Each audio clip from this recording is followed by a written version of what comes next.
The second type of freeform question is Pick One. Think of this as the freeform version of a multiple-choice graded question. But instead of selecting a word or phrase, the learner selects a graphic on the slide. Here, you are asking the learner to identify a specific object on the slide. It could be a shape, an image, or some other item.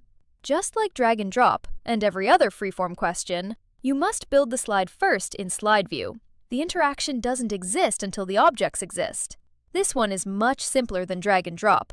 There are no draggable items and no drop targets. You're simply creating the selectable options. In this example, we want the learner to identify the orange square. So we create one orange square and several distractors. Once the slide is built, we switch to form view. You'll notice the layout looks similar to a multiple-choice question. The options are listed in the middle, and feedback and scoring appear at the bottom.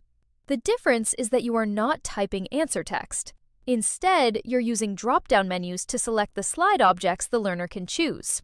This is another reason naming your objects clearly matters. Rectangle 1 and Rectangle 2 won't help you much, but orange square and dark purple rectangle will. After identifying the correct object and configuring the feedback and scoring, the Pick One freeform question is complete.